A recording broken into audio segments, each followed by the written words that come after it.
আজকের ভিডিওটা শুধুমাত্র AMD মাদারবোর্ডের উপরে।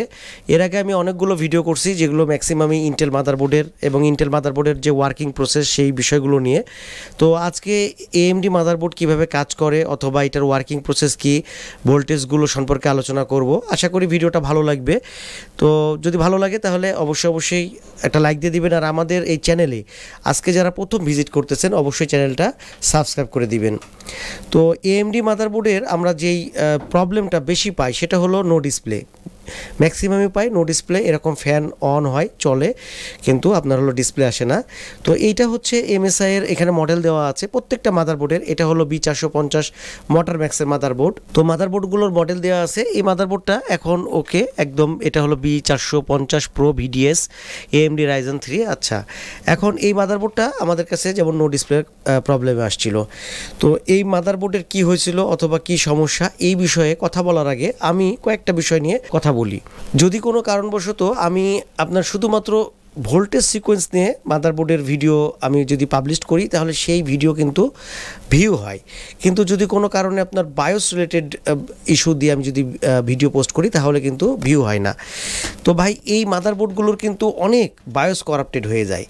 তো এখন আমি যদি এই বায়োস কিভাবে তৈরি করবেন আপনারা নষ্ট হলে এইটার উপরে যদি ভিডিও করি তাহলে আপনারা যদি না দেখেন তাহলে তো আপনার সব মাদারবোর্ড ঠিক করা করতে পারবেন না। শুধুমাত্র তো ভোল্টেজের সমস্যা হয় না, বায়োসও তো করাপ্টেড হয়। যেমন এখানে বায়োস আছে এটা 32 MB, এইটার বায়োস আছে এখানে এটাও 32 MB। তো এই বায়োসগুলো কিন্তু নষ্ট হয়ে যায়, খুবই নষ্ট হয়। তো নষ্ট হলে আপনার এটা কিন্তু ডিসপ্লে আসবে না। তো সেক্ষেত্রে বায়োসটা কীভাবে প্রোগ্রাম করবেন আমি চাই আপনাদেরকে সেই জিনিসগুলো জানাই দেওয়ার জন্য।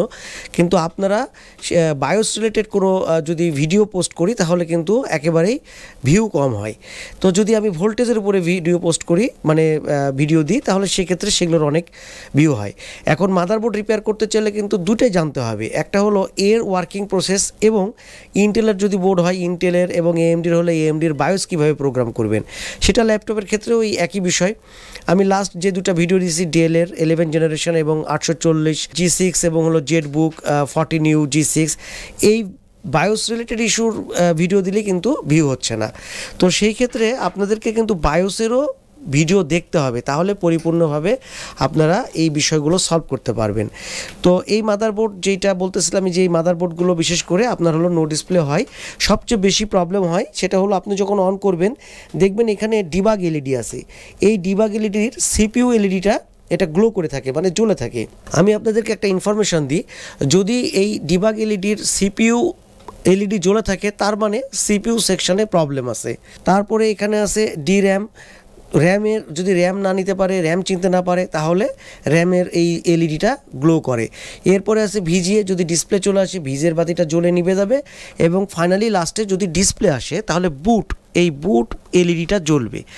এই ডিবাগ এলইডির মাধ্যমে কিন্তু AMD মাদারবোর্ডের আমরা একটা বেসিক ধারণা নিতে পারি যে আমাদের মাদারবোর্ডের কোন জায়গায় কি প্রবলেম আছে। তো আপনারা এইভাবে চেক দিতে পারেন। আর এই ডিবাগ কার্ডগুলো আছে এগুলো ইন্টেল মাদারবোর্ডের ক্ষেত্রে আপনার আপনি অ্যাকুরেট রেজাল্ট পাবেন, কিন্তু AMDর ক্ষেত্রে কিন্তু সেরকম রেজাল্ট পাবেন না। তো সেক্ষেত্রে আপনি এই বোর্ডগুলো কাজ করার সময় ভোল্টেজগুলো দেখতে হবে, কোনটার পরে কোন ভোল্টেজ তৈরি হচ্ছে অথবা কোনটা মিসিং আছে সেইটা। এখন ভোল্টেজের কথা যদি বলি তাহলে সেক্ষেত্রে আপনাদেরকে একটা হলো ডায়াগ্রাম, স্টেমেটিক ডায়াগ্রাম আর হলো বোর্ড ভিউ, এইগুলো দিয়ে আপনি মাদারবোর্ডগুলোকে খুব সহজেই ট্রেস আউট করতে পারবেন যে কোন সেকশনে কোন জায়গায় প্রবলেম আছে। মাদারবোর্ড যেটাই হোক না কেন, নর্মাল অথবা গেমিং যেই মাদারবোর্ডই হোক না কেন, আপনি যদি মাদারবোর্ডের ওয়ার্কিং প্রসেস অথবা ভোল্টেজ রেল সম্পর্কে একটা ধারণা থাকে, বেসিক ধারণা থাকে, তাহলে মাদারবোর্ডের কাজ করতে অনেক সুবিধা হয়। তারপরেও আপনার সব ক্ষেত্রে সব মাদারবোর্ড যে একই সিস্টেমে আপনি কাজ হবে অথবা ডিজাইন করা থাকে তা কিন্তু না। এক একটা কোম্পানির মাদারবোর্ড এক একটা জায়গায় কম্পোনেন্টস দেয়, এক এক রকমভাবে ডিজাইন করে। তো যদি আমরা জানি যে এই ভোল্টেজের পরে এই ভোল্টেজটা লাগবে তাহলে সেক্ষেত্রে আমরা ফাইন্ড আউট করতে গেলে একটু সুবিধা হয়। তো আমি এখান থেকে যদি আপনার বোর্ড ভিউ দেখাতে চাই, আচ্ছা এই বোর্ড ভিউগুলো সম্পর্কে ধারণা দিই। বোর্ড ভিউ এবং ডায়াগ্রাম এগুলো ভিনাফিক্স একটা অ্যাকাউন্ট আছে, সেখান থেকে আপনারা কালেকশন করতে পারবেন, সেটা হলো পেইড ভার্সনের। তো এএমডির যে জিনিসটা বলতেছিলাম যে এএমডি মাদারবোর্ডের বোর্ড ভিউ, এই মাদারবোর্ডটা যেটা, এই মাদারবোর্ডের বোর্ড ভিউ। আচ্ছা বোর্ড ভিউগুলো কালেকশন করবেন কিভাবে আপনারা, এখানে যে মডেলটা দেওয়া আছে সেই মডেলটা দিয়ে আপনারা গুগলে সার্চ করবেন, অথবা এখানে একটা নাম্বার দেওয়া থাকে এমএস, যেমন এটা 7A38, ভার্সন হলো 8.0, এইভাবে রিভিশন দিয়ে আপনারা এটা সার্চ করতে পারেন। ইন্টেল এবং এএমডির ক্ষেত্রে এর আগে আমি দুইটার উপরেই কথা বলছিলাম যে এইটার যে চিপসেট আছে মানে পিসিএস আছে ইন্টেলের, সেটার সব কিছু থাকে পিসিএসের হাতে, আর এএমডির কিন্তু ক্ষেত্রে প্রসেসরের কাছেই আপনার সব কিছুই কন্ট্রোলটা দেওয়া থাকে। আইও এবং প্রসেসরের মধ্যেই বেশি কমিউনিকেশন হয় সব কিছু, আর এইটার সাথে খুবই অল্প কয়েকটা জিনিস আছে। এটা আপনার যেটা পিএম বলে এটাকে, এই পিএম এর হাতে এই কন্ট্রোলটা থাকে। আমি যদি বোর্ড ভিউতে যাই, বোর্ড ভিউতে দেখতে পাবেন পিএম লেখা আছে। তো এই পিএম এর হাতে কি কি আছে এটা আমি যতটুকু বলবো, আপনারা যদি একটা ডায়াগ্রাম ওপেন করেন এবং এটার যে নাম্বার, এটা ডিনোটিং লেটার, এটার যে নাম্বারটা থাকবে সেই অনুযায়ী যদি আপনি সার্চ করেন, তাহলে সেটা এর হাতে কি কন্ট্রোল আছে সেটা কিন্তু আপনারা সহজেই বুঝতে পারবেন। আমি যদি প্রথম পেজে যাই, প্রথম পেজে গেলে এখান থেকে দেখাই যায় যে আসলে প্রসেসরের কাছে র্যাম থেকে শুরু করে সাউন্ড, বায়োস, তারপরে এলপিসি কমিউনিকেশান মানে আইও চিপের সাথে কমিউনিকেশান, ক্লক, সব কিছুই আছে প্রসেসরের হাতে এএমডির ক্ষেত্রে। কিন্তু আপনি ইন্টেলের ক্ষেত্রে যখন একটা স্টেমেটিক ডায়াগ্রাম তুলবেন, তখন দেখবেন পিসিএস এর সাথে ম্যাক্সিমাম কমিউনিকেশন কন্ট্রোলিংটা করে পিসিএস এবং আইও। প্রসেসরের যে কাজগুলো সেগুলো তো করেই, এবং এটার কিন্তু এএমডির আপনার আরটিসি সেকশনটাও কিন্তু প্রসেসরের কাছে আছে 32.7 কিলোহার্টজ। তো এই জিনিসগুলো আপনি সহজেই জানতে পারবেন কোথায় থেকে, এই ডায়াগ্রামগুলো থেকে এবং বোর্ড ভিউ থেকে। এখন কোনটার পরে কোন কাজটা করবেন সেই বিষয়টাই হলো প্রথম কথা। তো ইন্টেল এবং এএমডির ক্ষেত্রে সব কিছুই কিন্তু কাছাকাছি একটা স্টেপ পর্যন্ত সেম। সেটা কি যে আমরা যে মানে পাওয়ার সাপ্লাইয়ের ভোল্টেজটা দিই, এখানে আমাদের 9 নম্বর পিন থেকে স্ট্যান্ড বাই আপনার হচ্ছে 5 ভোল্ট স্ট্যান্ড বাই, আর হচ্ছে 16 নম্বর পিন থেকে পিএস অন, এই দুটা জেনারেট হয়। কখন জেনারেট হবে, আমি মাদারবোর্ডটা অফ করে দিচ্ছি, এখন অফ আছে, আমি পাওয়ার সুইচ দিলাম, এই সিচুয়েশনে মাদারবোর্ডটা অফ আছে। আপনারা যদি 9 নম্বর পিনে চেক দেন, আপনারা 9 নম্বর পিন বুঝতে পারবেন এই সাইড থেকে, বাম সাইড থেকে করবেন, অথবা যদি আপনারা বোর্ড ভিউ দেখেন, বোর্ড ভিউ থেকে খুব সহজ হবে। দেখেন এই যে বাম সাইড থেকে 1 নাম্বার, এদিক থেকে কাউন্টিং করতে করতে যাবেন, 9 নম্বর পিনে হলো এখানে লেখা আছে দেখেন এটিএক্স 5 ভোল্ট স্ট্যান্ড বাই। তো এই 5 ভোল্ট স্ট্যান্ড বাই এবং 16 নম্বর পিনে হলো পিএস অন, 16 নম্বর পিনে পিএস অন মানে পাওয়ার সাপ্লাই অন। এই 16 নম্বর পিন থেকে আইও চিপের সাথে আপনার কমিউনিকেশন করে আপনার পিএস অনটাকে আইও চিপ লো করে রাখে, লো করে রাখলে তারপরে এই মাদারবোর্ডগুলো অন হয়ে থাকে। যতক্ষণ পর্যন্ত পিএস অন লো থাকবে ততক্ষণ পর্যন্ত মাদারবোর্ড অন থাকবে। তো 5 ভোল্ট স্ট্যান্ড বাইটা কনভার্ট হয়ে কয়েকটা ভোল্টেজ মানে কয়েক রকমভাবে কনভার্ট হয়, কনভার্ট হওয়ার পরে আপনার হচ্ছে মাদারবোর্ডটা আপনার রান যখন করে তখন র্যাম ভোল্টেজ হয়, র্যামের ভিটিটি হয়, ভিভিপি হয়। এইগুলো নিয়ে আমি এর আগেও আলোচনা করছি, আপনারা সেই ভিডিওগুলো দেখবেন, তাহলে অনেকটা ধারণা পাবেন এএমডির উপরে। আমি আপনাদেরকে একটা পিকচার দেখাই, যে পিকচারটা থেকে আপনারা আসলে আমার একটু গলাটা ভেঙে আছে, যার কারণে হয়তো কথা বলতে একটু অসুবিধা হচ্ছে। আচ্ছা এএমডির এটা আপনারা স্ক্রিনশট নিতে পারেন। এএমডির এই বিষয়টা, এটা আমরা যখন কাজ করি তো এইটা দেখেন পিএম পাওয়ার ওকে, তারপরে মেমোরি পাওয়ার ওকে, বিডিডি আইও মানে আইও মেমোরি পাওয়ার ওকে, পাওয়ার পিজি মানে পাওয়ার ওকে, ভিআর রেডি মানে সিপিইউ কোরের যখন সিপিইউ কোর ভোল্টেজ তৈরি হবে এটা হলো ভিআর রেডি এবং পিসিএস এর পাওয়ার গুড, চিপসেটের পাওয়ার গুড, এগুলো একটা অ্যান্ড গেটের মাধ্যমে এপিইউ আপু পাওয়ার ওকে, এই আপু পাওয়ার ওকে হওয়ার পরে এটা রিসেট হয়। তো এইখানেই হচ্ছে আপনার ইন্টেল এবং এএমডির একটা বেসিক পার্থক্য। এছাড়া ভোল্টেজগুলো কম বেশি কোনটা কোথায় লাগবে সেটা বোঝার জন্য আপনার কোনো কিছু অত টেনশন করতে হবে না।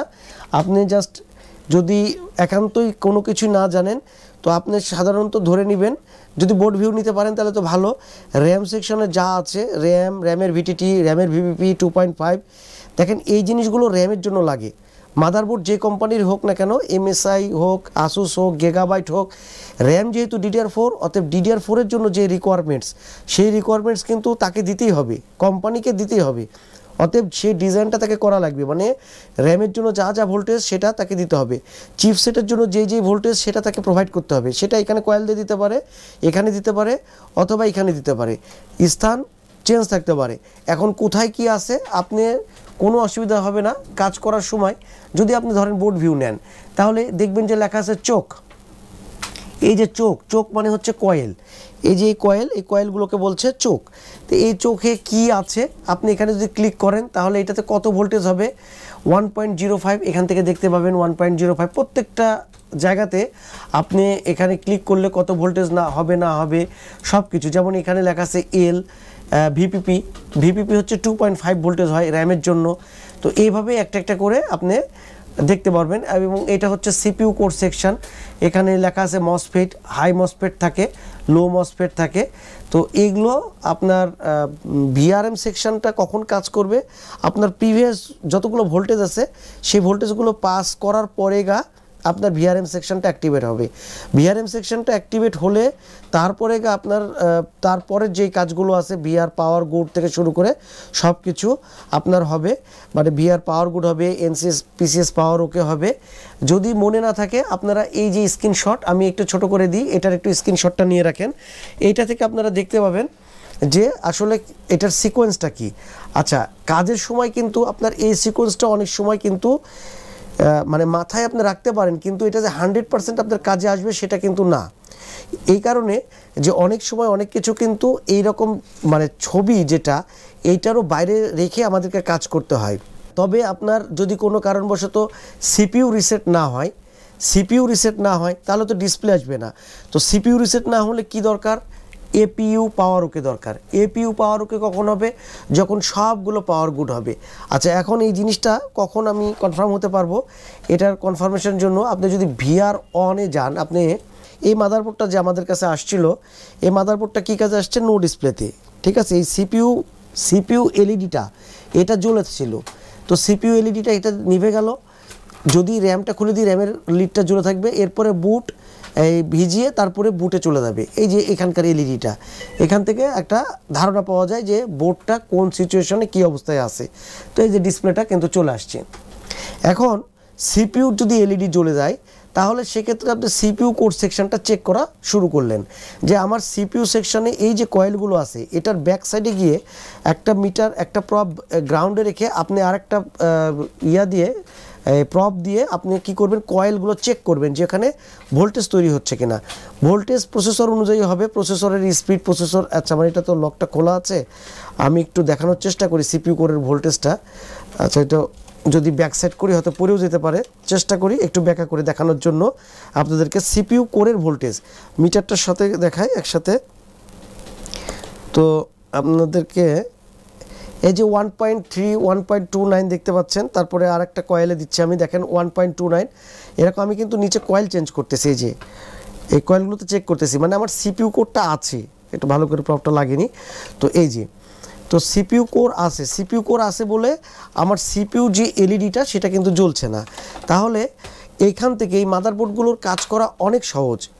এই কারণে সহজ যে যেই এলইডিটা জ্বলবে সেই এলইডি অনুযায়ী আপনি কাজ করবেন। তো প্রথমে যদি অন না হয়, এবার আসি আমি এটা অফ করি আগে, যেহেতু আমার এই ফ্যানের লকটা লাগানো নাই। যদি কোনো কারণে মাদারবোর্ড অন না হয় তাহলে আপনি স্ট্যান্ড বাই তৈরি হচ্ছে কিনা। আচ্ছা, যদি স্ট্যান্ড বাই না হয় তাহলে আপনি শর্ট আছে কিনা চেক করবেন। এই ডায়োড মোডে রেখে মিটারটা রেখে রেড প্রপ গ্রাউন্ডে রেখে ব্ল্যাক প্রপ দিয়ে আপনি স্ট্যান্ড বাই 9 নম্বর পিনের আউটপুট চেক করবেন যে ঠিক আছে মাদারবোর্ডে শর্ট আছে কিনা। শর্ট না থাকলে স্ট্যান্ড বাই তৈরি হচ্ছে কিনা। তো সেই ভোল্টেজটা দেখলেন। সুইচিং করার জন্য যেইটা 3.3 ভোল্ট সুইচ ভোল্টেজ, আইওর এখানে রিকোয়ারমেন্টস লাগে। আসলে একটা ভিডিওতে তো অনেক কিছু বলা, মানে ডিটেলস বলা তো সম্ভব না, কারণ একটা মাদারবোর্ডের সিকোয়েন্স অনেক কিছুর উপর নির্ভর করে। আইওর রিকোয়ারমেন্টসগুলো ফুলফিল হতে হবে, সুইচে ভোল্টেজ আসতে হবে, এই যে স্ট্যান্ড বাই ভোল্টেজটা কনভার্ট হতে হবে। তো আপনারা জানতে চাইলে আমাকে কমেন্ট করেন, আমি ফুল ডিটেলস আপনাদেরকে এই সব মাদারবোর্ডগুলোর ফুল ডিটেলস, এখন এটা পার্ট বাই পার্ট করে করতে হবে। হয়তো একটাতে আপনার আইওর রিকোয়ারমেন্টসগুলো হয়তো বলতে পারা যাবে, একটাতে হয়তো সুইচে কিভাবে ভোল্টেজ আসবে, আইওতে কি কি চেক করবেন, কিংবা এই যে কনভার্টটা এটা কিভাবে করবেন, এই জিনিসগুলো হয়তো বলা যাবে। তো আপনারা আমাকে কমেন্ট করেন আর সবচেয়ে বড় ব্যাপার হলো এই মাদারবোর্ডগুলোর কিন্তু অনেক বায়োসের প্রবলেম হয়। তো বায়োস যদি আমি এখন এটা তৈরি করা শেখাই, এটা নিয়ে যদি একটা ভিডিও করি তাহলে সেটার ভিউ হবে না ভাই। শুধুমাত্র ভোল্টেজেরই তো সমস্যা হয় না, বায়োসেরও তো সমস্যা হয়। তা আপনারা যদি এই বায়োস নষ্ট হয়ে গেলে কীভাবে আপনি বায়োস তৈরি করবেন নতুন করে, এই ভিডিওটা যদি না দেখেন তাহলে আপনারা তো পরিপূর্ণভাবে মাদারবোর্ড মানে রিপেয়ারটা শিখতে পারবেন না। তো টোটালটাই শিখতে হবে। তো আপনারা যদি এই ধরনের মাদারবোর্ডগুলো আসলে এই মোটর ম্যাক্স বলেন অথবা এএমডির যেই সব মাদারবোর্ডগুলো, আপনারা মানে কাজগুলো একেবারেই সহজ, এবং এগুলোর এই ডিবাগ এলইডি থাকার কারণে, এই যে কর্নারে ডিবাগ এলইডি থাকার কারণে মাদারবোর্ডগুলো কাজ করতে আরও অনেক সুবিধা হয়। কিন্তু আমরা বুঝতে না পারার কারণে অনেক সময় মনে হয় যে অনেক জটিল কোনো কিছু, কিন্তু আসলে এএমডির বোর্ডগুলোই কাজ করে বেশি সহজ। আচ্ছা, আমি যেই জিনিসটা শুধুমাত্র এইখানে এই মাদারবোর্ডের সিপিইউ এর যে বাতিটা, এখানে এলইডিটা ডিবাগ এলইডিটা জ্বলছিল, সিপিইউ কোর ভোল্টেজ তৈরি হচ্ছিল না, কিভাবে ট্রেস আউট করবেন শুধু এতটুকু আলোচনা করব। সেক্ষেত্রে আপনি দেখবেন যে কোর চিপ, কোর আইসি, এই কোর আইসির যেই রিকোয়ারমেন্টসগুলো আছে, রিকোয়ারমেন্টস কী হয়, এর হচ্ছে আপনার মসফেট চালানোর জন্য 12 ভোল্টের প্রয়োজন হবে আইসির, তারপরে আপনার চিপ চলার জন্য 5 ভোল্টেজের প্রয়োজন হবে। সেগুলো ঠিক আছে কিনা কিভাবে বুঝবেন? আপনার মুখস্থ করার কিছু নয়, আপনি এখান থেকে এই যদি আইসিটা সিলেকশন করেন, চিপটা সিলেকশন করেন, ডান সাইডে সব লিখেই দেয় যে কোন পিনে কোনটা কি আছে না আছে সব কিছু। ভিআরএম পাওয়ার ওকে, এখানে লেখা আছে ভিআরএম পাওয়ার ওকে 22 নাম্বার পিন, মানে যেটা ভিআর রেডি আমি এতক্ষণ বলছিলাম। তো ভিআর রেডি, তো এইরকমভাবে আপনারা চেক করবেন। আর এই যে আইসির নাম্বার, এটা কিউ VU1, আপনি এবার এখান থেকে টাইপ করেন VU1, একটা বোর্ড ভিউ নেবেন আর VU1 লিখে ইন্টার দিলেন। ইন্টার দেওয়ার পরে এবার আমি চলে যাব চিপে। তো এখানে গেলে দেখেন, এখানে গেলে আমি যেটা বলতেছিলাম যে দুইটা ভোল্টেজই লাগবে, একটা হলো VCC 5 লেখা আছে আর একটা হলো 12 ভোল্ট লেখা আছে। তো এইটা দুইটা কি কারণে, একটা আছে চিপের যে মসফেটকে ড্রাইভ করবে, মানে এই যে মসফেট, এই মসফেটকে ড্রাইভ করবে, এর যে হাই মসফেটগুলো থাকে, এই মসফেটকে ড্রাইভ করার জন্য 12 ভোল্টের প্রয়োজন হয়। আইসির নিজস্ব চলার জন্য তার 5 ভোল্টের প্রয়োজন হয়। তো এইটাতে আইসি চলে, এই দুটো ভোল্টেজ আমাদের আসতেছে কিনা সেটা আপনার চেক করে নিতে হবে। Enable, this is the enable. Enable হলো 42 নাম্বার পিন। এই যে 42 নাম্বার পিনে দেখেন লেখা আছে অ্যানাবল। ভিডিওটা বড় হচ্ছে, তো আসলে আপনাদেরকে একটু ধারণা দেওয়ার চেষ্টা করতেছি। যদি ভালো লাগে তাহলে অবশ্যই এটা লাইক দিয়েন। আর আমাদের চ্যানেলটা যদি যারা একদম নতুন প্রথম ভিজিট করতেছেন, সাবস্ক্রাইব করে দিন। এই যে 42 নাম্বার পিন, এই পিনটা, এটার কানেকশান কোথায় গেছে এটা দেখেন 45 এবং 51। তো আপনি কি করবেন, এইটা আসতেছে কিনা সেটা চেক করবেন। তো চেক করে যদি কোনো রকম এখানে কোনো ভোল্টেজ না পান, কোনো অসুবিধার কিছু নাই, এটা সার্চ দিবেন, এটার প্রিভিয়াসে যাবেন। দিস ইজ দ্য পয়েন্ট, এইটা হলো সেই জায়গা। এখানে লেখা আছে ভিআরএম অ্যানাবল সার্কিট, তার মানে এই সার্কিটটা থেকে ভিআরএম অ্যানাবল হয়। তো এইটা কি, এটা VQ2। এইভাবে আপনারা চেক দিবেন যে VQ2 এর এটা অনেক বড় একটা লজিক। তো এই লজিকটা আপনারা যদি জানতে চান তাহলে কমান্ড করেন শুধুমাত্র এই ভিআরএম চিপের যে সার্কিটটা এএমডির অ্যানাবলটা কিভাবে হয়, আমি শুধুমাত্র এই জায়গাটা নিয়ে ভিডিও করব। আশা করি এএমডির ভিআরএম অ্যানাবল যেই কনসেপ্ট যে কোনো মাদারবোর্ডের, সেটা আপনাদের একেবারে ফুল ধারণা ডিটেলস চলে আসবে। তো এইটা ভিআরএম এই সার্কিটটার এই পাশে আমি আর একটা জিনিস দেখা দিচ্ছি আপনাদেরকে। তো এইটা হলো সেই অল পাওয়ার ওকে। তো অল পাওয়ার ওকেতে যেটা আমি ওই পিকচারে দেখাচ্ছিলাম আপনাদেরকে যে PM পাওয়ার গুড মানে চিপ সেটের ভিআরএম, এটা হলো আপনার সিপিইউ কোরের যে আইসির পাওয়ার গুড, তারপরে DDR পাওয়ার গুড, চিপ পাওয়ার গুড, এই সবগুলো পাওয়ার গুড যদি আসে তাহলে এটা অল পাওয়ার গুড হবে। এই অল পাওয়ার গুডটা সিপিইউতে গেলে দেন সিপিইউ রিসেট হবে। সিপিইউ রিসেট যতক্ষণ পর্যন্ত না হবে ততক্ষণ পর্যন্ত কিন্তু ডিসপ্লে আসবে না। তো সেই ক্ষেত্রে আপনার এই মাদারবোর্ডগুলোতে ডিসপ্লে যদি না আসে তাহলে আমাদেরকে অবশ্যই সিপিইউ রিসেট হচ্ছে কিনা, মানে অল পাওয়ার গুড আছে কিনা সেটা কিন্তু চেক করতে হবে। তো আপনারা চেক করতে পারবেন যদি এই জিনিসগুলো জানা থাকে। তো দেখেন আমি অন করতেছি, সিপিইউ এলইডিটা জ্বলতেছিল, এই কন্ডিশনে এসেছিলো মাদারবোর্ডটা, যতবার দেব ততবারই ডিসপ্লে আসবে। আর এটা কাজ করি নাই, এটা কাজ করব। এটার সমস্যাটা হলো এটা প্রসেসর লাগাই দিলে আপনার র্যাম যদি বসানো থাকে তাহলে ডিসপ্লে আসে না, কিন্তু র্যাম যদি আপনি খুলে দেন তাহলে বিপ দিবে, র্যামের বিপ দেয়। এটা হলো এই মোটর ম্যাক্সের প্রবলেম। তো এটা কি কারণে কি বিষয় এটা দেখব, এটার কাজটা শেষ করলাম তো মনে করলাম সেই সাথে আপনাদেরকে দেখাই দিই। তো এএমডির মাদারবোর্ডগুলো ঠিক এইভাবে কাজ করতে হয়। ইন্টেলের মাদারবোর্ড এর আগে আমি দেখাইছি, ইন্টেলের মাদারবোর্ড নিয়ে আমি অনেকগুলো ভিডিও করছি। গত কয়েকদিন আগেও আমি আসুসের 11 জেন না 12 জেনারেশনের একটা ভিডিও দিছি, ওখানে অনেক ডিটেলস এবং কোর সেকশন বিআরএম সেকশনটা আমি আই বাটন অথবা ডেসক্রিপশনে দেওয়ার চেষ্টা করব। তো আপনারা সেই ভিডিওটা দেখেন, ইন্টেল মাদারবোর্ডের একটা বেসিক ধারণা পাবেন। আর একটা জিনিস সবচেয়ে বড়, সেটা হলো আপনাদেরকে এই ইনফরমেশনটা দিয়ে রাখি, যখন আপনারা এই বায়োস প্রোগ্রাম করবেন, এটা আপনারা যদি বলেন যে বায়োসের উপরে আলাদা ভিডিও করার জন্য, তাহলে আমি আলাদা ভিডিও করব। দেখেন এটা হলো 1.8 ভোল্টেজ, এটা হলো এই যে বায়োস চিপ, এই বায়োস চিপটা চলার জন্য এই চিপের অপারেটিং ভোল্টেজটা হচ্ছে 1.8। একটু মিটারে অসুবিধা হচ্ছে, এই যে 1.8। তো অনেক বায়োস চিপ আছে যেটা হচ্ছে 3.3 ভোল্টের। এখন আপনি 1.8-এর চিপ যখন প্রোগ্রাম করবেন তখন অবশ্যই 1.8 সিলেকশন করে দিবেন, অথবা আপনার কনভার্টার পাওয়া যায় 1.8-এর কনভার্টার পাওয়া যায়, সেই কনভার্টার ব্যবহার করতে পারেন।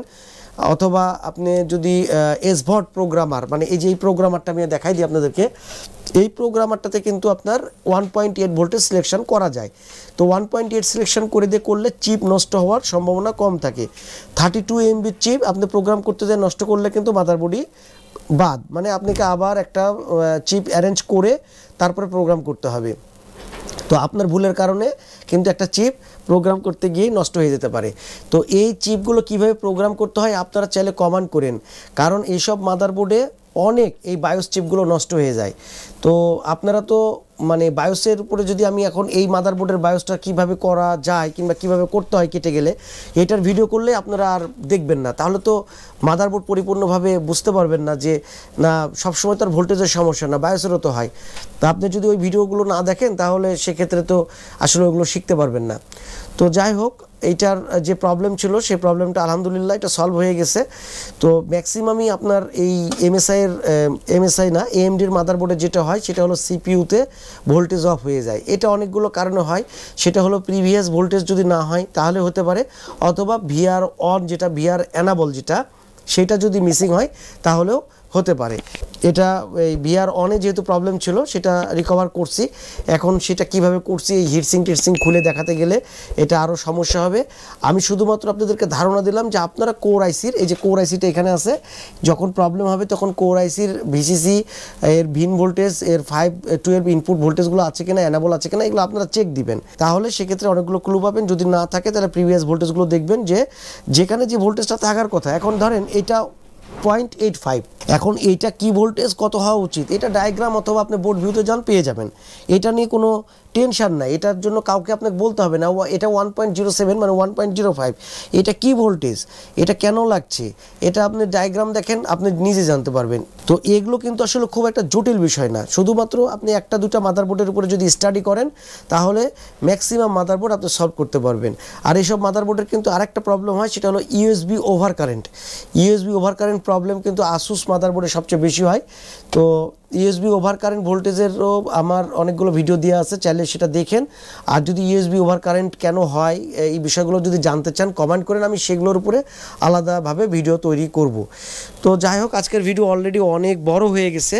তো আপনারা যদি কোনো সেকশন নিয়ে জানতে চান আপনারা বলবেন, বায়োস নিয়ে জানতে চাইলে বলবেন, র্যাম সেকশন নিয়ে জানতে চাইলে বলবেন, অথবা কোরের ডিটেলস যেটা ভিআরএম অ্যানাবল সার্কিট যেটা সেটাও যদি জানতে চান সেটা নিয়েও কমেন্ট করবেন। আর আমাকে কমেন্ট করেন অনেকে হোয়াটসঅ্যাপে, আমার যে হোয়াটসঅ্যাপ নাম্বার সেটাতে, ভাই আমাকে কমেন্ট করবেন চ্যানেলে, আমি চ্যানেলের উত্তর দেওয়ার চেষ্টা করব। হোয়াটসঅ্যাপ আমার দেখার খুব একটা সময় হয় না, কারণ হচ্ছে যে আমি কাজের মধ্যে যেহেতু থাকি এই জন্য অনেক সময় আমি সব আপনার হচ্ছে ইনফরমেশনগুলো হোয়াটসঅ্যাপ আমার চেক করা সম্ভব হয় না। তো আপনাদের কোনো মতামত থাকলে আমার চ্যানেলে আপনারা কমেন্ট করেন, আমি চেষ্টা করব ইনশাল্লাহ পরবর্তীতে সেই সেকশন নিয়ে ভিডিও তৈরি করার জন্য। তো যাই হোক, আজকের ভিডিও অনেক বড় হয়ে গেল, আপনারা ভালো থাকবেন সবাই। ভিডিও নিয়ে যে কোনো ধরনের মতামত অবশ্যই কমেন্ট করে জানাবেন, ভালো লাগলে একটা লাইক দিবেন। আর আমাদের এই ছোট্ট চ্যানেলে যদি নতুন হয়ে থাকেন তাহলে অবশ্যই চ্যানেলটা সাবস্ক্রাইব করে দিবেন। তো গাইজ, কথা হবে অন্য কোনো ভিডিওতে, সে পর্যন্ত সবাই ভালো থাকবেন সে আশায় আজকের মতন আল্লাহ হাফেজ, আসসালামু আলাইকুম।